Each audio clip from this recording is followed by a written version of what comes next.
atitudes pontuais não vai resolver o problema.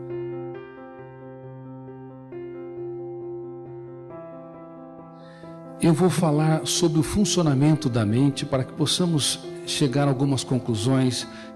Queridos amigos, até hoje nós não entendemos por que o ser humano não é protagonista da sua própria psique. Ele dirige carros, empresas, dirige aeronaves, mas é um péssimo diretor do script da sua própria história. É um péssimo gestor dos seus pensamentos e das suas emoções.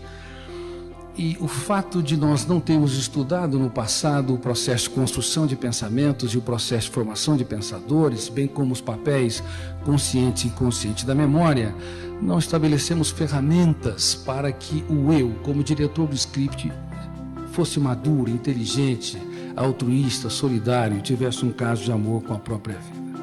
Mas sabemos muito pouco sobre quem somos, como nos tornamos homo sapiens, quais são as janelas na memória que nos escravizam e nos aprisionam no único lugar que devemos ser livres. Em primeiro lugar, elementos básicos da nossa psique, tão básicos como andar, como se nutrir, não foram analisados. Nos computadores, você e eu somos deuses. Nós arquivamos o que queremos, quando queremos, na hora que queremos.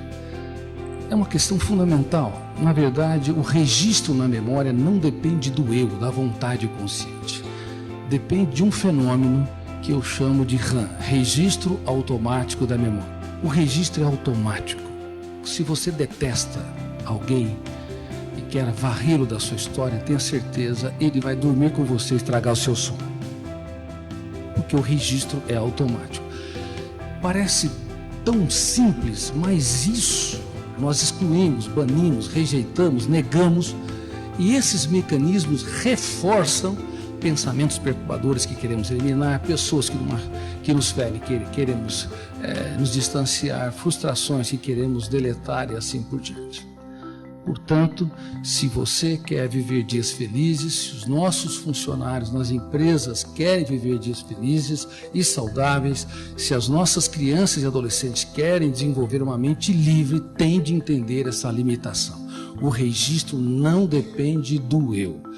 E tudo que está registrado não pode ser mais deletado. Esse é outro fenômeno fundamental, básico e que não foi estudado. O nosso eu não tem habilidade, não tem ferramental para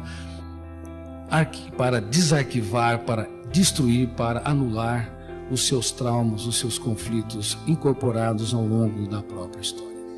Nós achávamos que o eu pensa o que quer, quando quer. Ou seja, eu tenho liberdade plena de produzir os meus pensamentos, de construir as minhas ideias e imagens mentais. Isso é uma verdade? Bom, o eu é o diretor pleno da construção de pensamentos? Não apenas tem um diretor financeiro, mas tem outras pessoas que podem usurpar o caixa da empresa e levá-la a um processo de falência? Bom, nós somos uma espécie altamente complexa, muito mais complexa do que nós imaginávamos até hoje, e de fato não apenas o eu é o construtor de pensamentos conscientes. Há fenômenos inconscientes que produzem pensamentos sem a autorização do eu. Eles são importantes.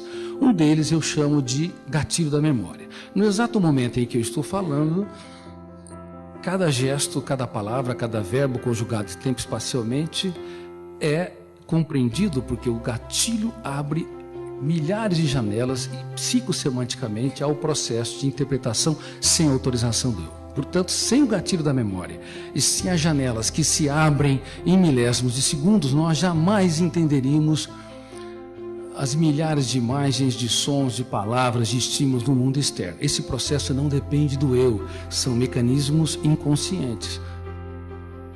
O eu deveria fazer uma auditoria da nossa psique para avaliar as nossas mazelas e misérias, avaliar os nossos conflitos, a nossa insegurança, a nossa dificuldade de gerir a nossa própria psique. Mas esse eu não foi treinado para fazer auditoria. Nós fazemos auditoria das nossas empresas, fazemos auditoria contábil, financeira, na área de produção, mas não fazemos auditoria da nossa própria psique. Não sabemos que devemos fazer a mais importante viagem que um ser humano deve empreender, uma viagem para dentro de si mesmo. Além do gatilho e das janelas da memória, existe um outro fenômeno chamado autofluxo. Ele lê a memória milhares de vezes, sem autorização do eu. Qual o objetivo? Produzir a maior fonte de entretenimento. Essas fontes são fontes colaterais. A fonte mais importante deveria ser o mundo das ideias, das imagens mentais, dos pensamentos produzidos pelo fenômeno do autofluxo. É ele que é responsável no sonho, quando o eu repousa, no sono, quando o eu repousa, ele começa a produzir ambientes, circunstâncias, personagens e assim por diante. E durante o estado de vigília, ele é o grande responsável para você lembrar dos seus filhos, resgatar o futuro, ruminar o passado, criar circunstâncias, ambientes e assim por diante. O autofluxo tem um papel vital. Quando ele não consegue trabalhar uma série de imagens mentais, circunstâncias, ambientes para entreter, aspirar, inspirar, sonhar, fazer o ser humano sonhar, nós temos uma insatisfação de base inexplicável. Ainda que possamos ser aplaudidos e reconhecidos, nós vamos desertificar o território da emoção. E eu quero dizer isso, que os níveis de insatisfação são tão contraídos na atualidade que a nossa espécie não está trabalhando os fenômenos mais importantes que nos torna exatamente sapiens, que nos torna seres humanos pensantes.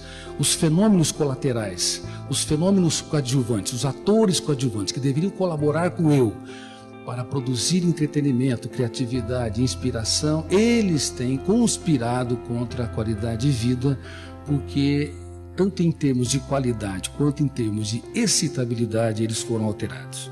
Um ser humano é verdadeiramente feliz, estável e profundo emocionalmente quando ele tem coragem para investir na felicidade dos outros. O egoísmo, o egocentrismo e o individualismo nunca foram defesas saudáveis e nunca foram o baluarte das pessoas saudáveis e livres, mas das pessoas doentes. Nós precisamos ter um caso de amor com a humanidade. Precisamos ter um caso de amor com a vida, porque a vida é bela e breve como gotas de orvalho, que por instantes aparecem e logo se dissipam aos primeiros raios solares do tempo.